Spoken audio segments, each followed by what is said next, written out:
Hey everyone, welcome back to the channel. So today I was digging through my Sega Mega Drive collection, or Sega Genesis for my American friends, and I'm kind of surprised how many of these games still hold up well today.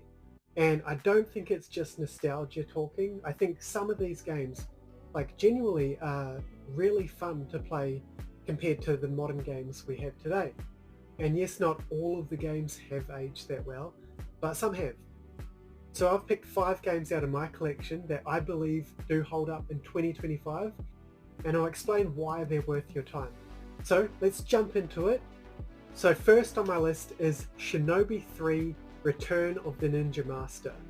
This game is really smooth, the controls are tight, the movement is fluid, and the level design is really top tier.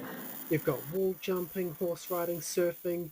It's just really amazing 2D action, and unlike a lot of retro games, Shinobi 3 feels more elegant than clunky. It's fast paced, and honestly I reckon it plays better than a lot of modern indie action titles.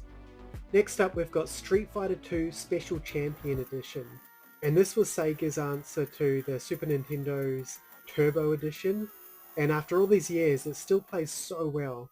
The characters are iconic, the gameplay is tight and balanced, and if you've got the 6-button controller, which, let's be honest, is the only proper way to play, it feels surprisingly modern.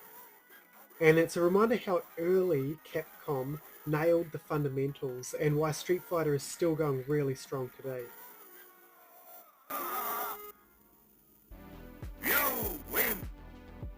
Third on my list is Jungle Strike, the isometric chopper shooter and sequel to Desert Strike. And this one's a bit niche, but if you know, you know. It's strategic, challenging, and honestly pretty addictive. You've got to manage fuel, ammo, and armor while navigating tricky missions. It's like helicopter chess, but with missiles. What's wild is how tactical this still feels. It doesn't hold your hand, but that's what makes it so rewarding. If you like games that make you think on your feet while dodging RPGs, Jungle Strike still flies high.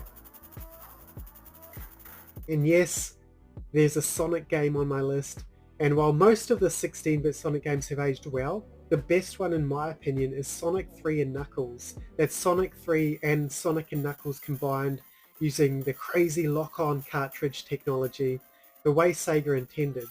And I believe this is Sonic at his absolute peak, branching paths, elemental shields, save files, flying with Tails, gliding with Knuckles.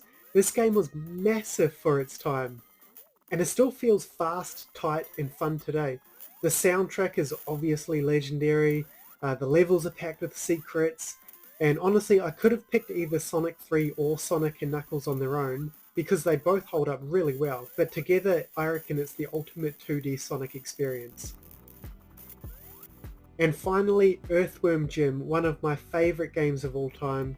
And this game is so weird, but in the best possible way.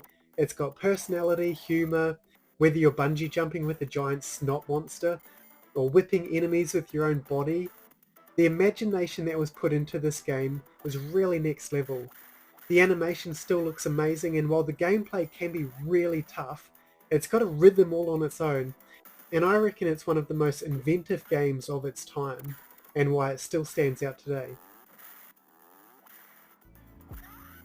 So there you go, 5 Sega Mega Drive games that still hold up today. And also let me know in the comments which games you think hold up today. And it doesn't have to just be on the Sega Mega Drive or Genesis, could be on the Nintendo Entertainment System, Nintendo 64, the PlayStation, any games that you think are still really playable today.